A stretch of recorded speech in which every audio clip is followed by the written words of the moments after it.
Hello, and welcome to the Sex Within Marriage podcast. My name is JD, and I blog over at uncoveringintimacy.com. And today we're going to talk a little bit about in sickness and in health, because that's kind of what we've been experiencing around here.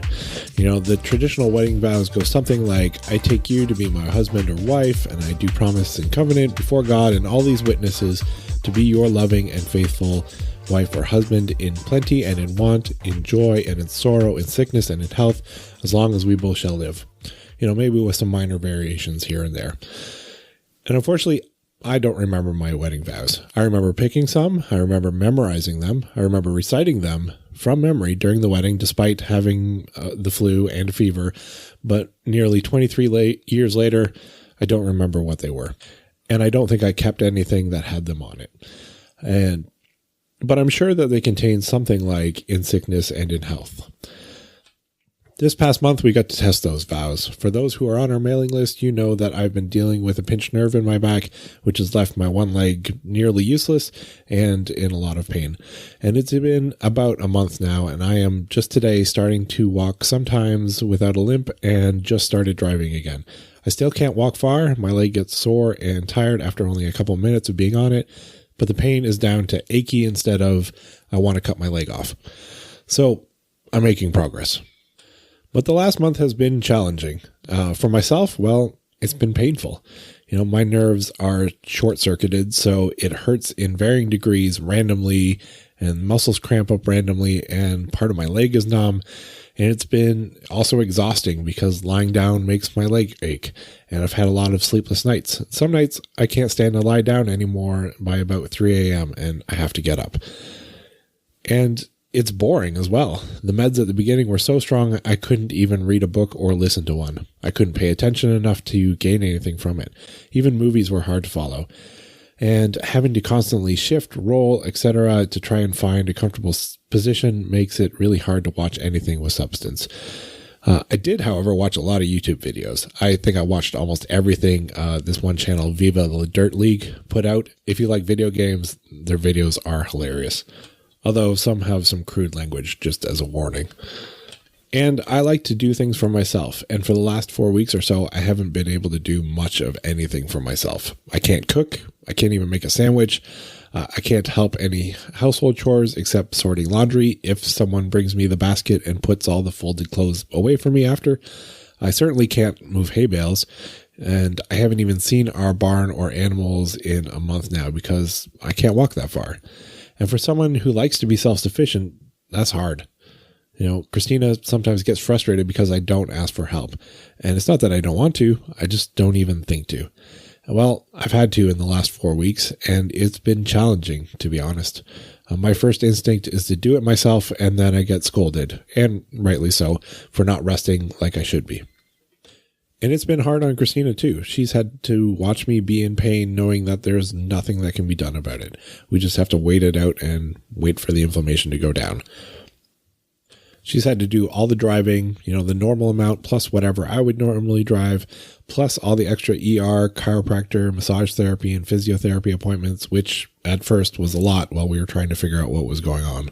She's had to do all my farm chores as well as her own. You know, the kids are still helping, of course, and they've been stepping up more, but still, it's a lot. Every morning she spends an hour out there, and this week that's been even more challenging as we just got dumped on with snow, and a polar vortex is causing minus 40 temperatures. If you're wondering if that's Celsius or Fahrenheit, it's both.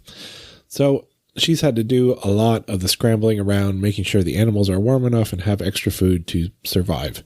I tend to handle infrastructure stuff, so that's been a lot of extra work for her, especially in the cold weather, which brings new challenges. This week she had to climb down into a well in full snow gear just to put a heater in so that the pump wouldn't freeze. She's also been making me food. You know, the kids cook most of our dinners, but she's had to make me breakfast and lunch most days and bring them to me. Oh, and our dog is having puppies in the next couple of weeks, which has been a first experience for us too, and she's been dealing with a lot of that as well. So she's also exhausted and overwhelmed, not to mention frustrated that this destroyed our Christmas vacation time. Now, we didn't have any big plans that were ruined, but she certainly didn't plan to sit for hours in the ER with me or go to a whole bunch of doctor appointments. And I'm very grateful that I have a wife that didn't take that frustration out of me. Never once did she make me feel that she was mad at me, that I was inconveniencing her, or that I was too much of a burden. She vowed to love me in sickness and in health, and she does. And when we say those vows, we usually have no idea what we're promising. We get the concept, but you only understand the reality once you've started to experience. We married within a couple months of each of us turning 20. We had never dealt with severe injuries or illnesses, certainly not debilitating ones. We didn't fear it happening because when you're 20, the long-term risk assessment parts of your brain aren't even done growing yet. And it really hasn't been that bad. Yes, it's been pain and extra work, but it's temporary, and I'm still able to dress myself, go to the bathroom by myself, feed myself, as long as someone gets me the food, and so on. But it's enough to test that vow. And it's a test for both sides. The spouse who's well gets to practice being kind and compassionate, caring, and selfless. And the spouse who's not well gets to practice humility and accepting love. And personally, I prefer the caring than the being cared for. I'm pretty stubborn and particular in how I like things sometimes, and I've had opportunities to practice the other side as well.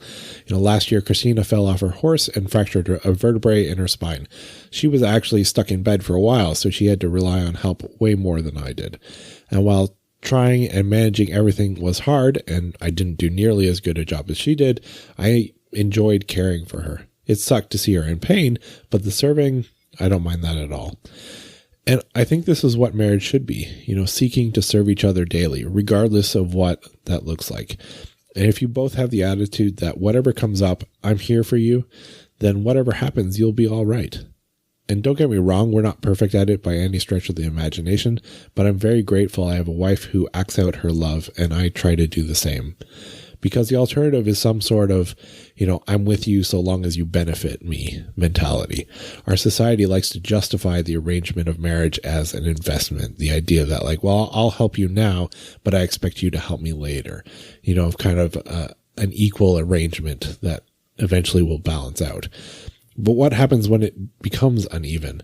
What if one gets chronically sick? What if they get cancer with long recovery process? I know a guy who, while they were engaged, his fiancée suffered a spinal injury that left her unable to use her legs and with partial use of her arms. He decided to marry her anyway, knowing that her need for care would likely always outweigh his.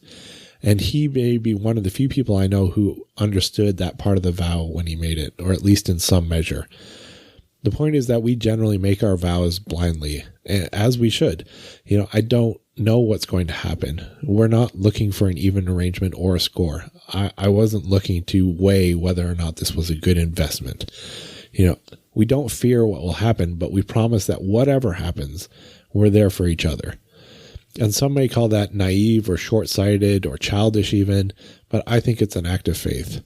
To declare that with God's help, we will endure whatever life throws at us because it's a Christ-like attitude that gets you through it all.